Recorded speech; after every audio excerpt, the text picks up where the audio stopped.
the North End. Hey guys, JP with North End Podcast here, and I'm bringing you another episode of 5 things we learned about Villa after Villa's Saturday's game against Chelsea, in which Chelsea's were the leaders, walking away with all 3 points, beating Villa 3-1. And as a Villa fan, it was a two-pronged game, and there was a lot going on. And so, with that, let's start the 5 things we learned about Villa. First things first. The first thing we learned about Villa from this game is that Steven Gerrard is still struggling to find that right mixture against top 4 teams. And by top 4 teams, I don't mean top 4 necessarily. I mean the top 5. The Arsenal, Liverpool, City, United, or Manchester United, and Chelsea's of the world. Stevie G is now 0-3 against top 4 teams or top 5 teams. And that's something very different, again, for Villa fans, because last season, Villa were actually 4 wins, 1 tie, 5 losses against that same top 5 setup under Dean Smith. And so while we didn't really expect to get very much out of the Chelsea game, Chelsea were in a bad run of form and had not won a game in 2 games. And so this was a good opportunity for Villa to try and sneak a point, but it wasn't to be. And honestly, Villa only really gave a great account of themselves for half the game. This leads me to point number 2, and that is the combination of Danny Ings and Ollie Watkins. My co-Potter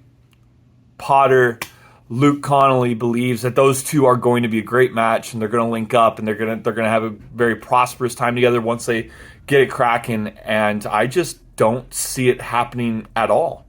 I don't think it works. I think both look very selfish when they play together. I think Danny Ings looks very robbed of confidence. He doesn't look like he's shooting with intent to score. It looks like he's just shooting because he believes he's in a good spot. And there was 1 or 2 good points in the game where he got himself inside the 18-yard box and went straight away for a shot, and both of them resulted in very timid chances and did not really have the confidence to take those shots on. They also do not combo well. There is no real passing between the two. There is no 1-2s. There is no linking of play like a Harry Kane and a Son. I just don't see them working together. Ollie Watkins does not look like a wide player, and he was asked to drop a little deeper and allow Danny Ings to stay up top more, and I think that role is not good for them. I just don't see them two working out, and I believe Danny Ings will not be at Villa for the long term because Ollie Watkins is much younger, much quicker, and has much more upside to him. Number 3, defensive issues. Some of the old kind of this year's Dean Smith issues or even old pre-Dean Smith issues started to rise up again, and that was a calamity of errors from the defense.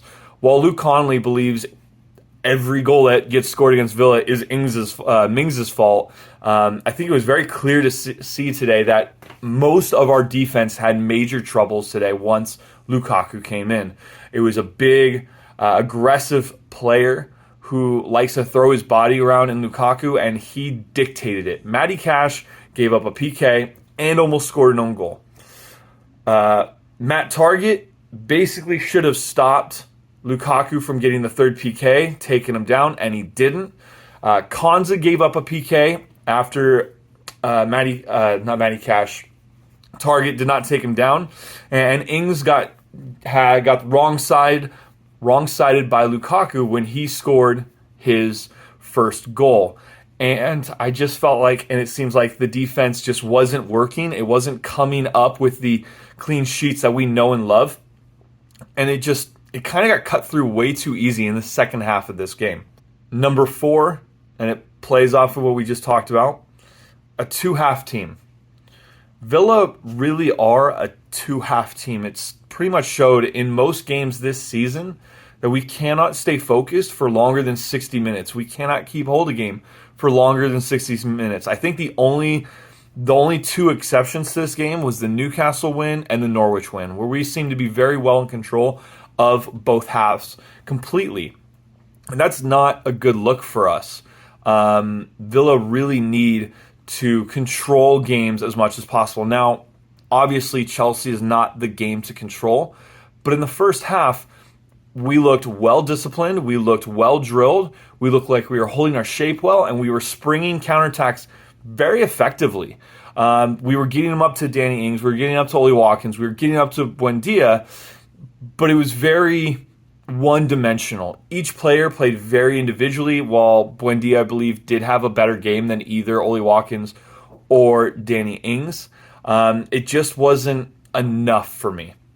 And so maybe we'll chalk this up to Steven Gerrard being out due to COVID precautions, but I do expect Steven Gerrard to try and remedy that issue with having maybe some different sub-patterns, maybe earlier substitutions, to try and keep possession of a game and trying to keep a team going stronger longer. Number 5, and the last thing, injuries. Injuries have really hampered Villa's season this year, and what we've seen here in this last game is 2 returning to play players. One in Morgan Sanson. And Morgan Sanson has kind of become a joke of the Villa fans, a player who just constantly has been injured. And once he gets a little bit of game time, gets sick, misses a training, whatever it is, he can't stay readily available. This is his first real time getting 90 minutes under the board, and I feel he did very well. He was popping up in very unique positions. He was helping cover when outside defenders were going and attacking. He showed a lot of energy. He was making strong, firm passes. And honestly, he's a very big compliment to a John McGinn and a Douglas Luiz. I'm really interested to see a midfield 3 of those 3, Sanson, McGinn, and Dougie. And I think he can actually give us a solid outlet in the center mid now that Nakamba is out, and allows us a little bit of freedom to not rush into the market to try and find a holding mid. Not only did we get Sanson back, but we also got Traore. And Traore was, how do I say this, mercurial last season. He chipped in with goals and assists here and there. He had over 10 goals and assists, and I felt like he did very well last year. We all want him to have a breakout year and to do well, but he did get 25 minutes. He did look lively. He did look quick, and actually he looked pretty fit.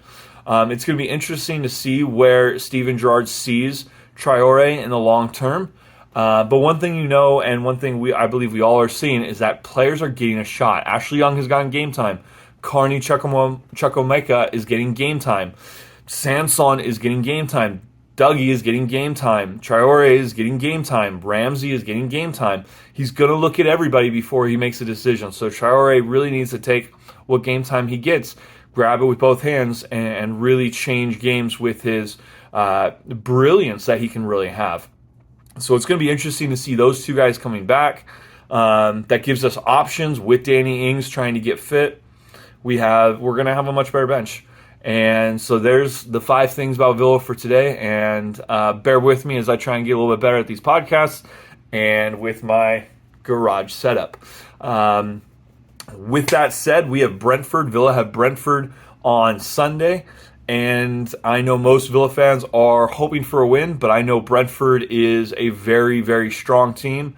They only lost to Man City 1-0 today on Wednesday, and so I could see this going any which way. Just all depends, but we should have Stevie G back in the dugout, which will be very helpful. Anyways, thanks guys from the North End Podcast. This is JP California signing off. Have a great day.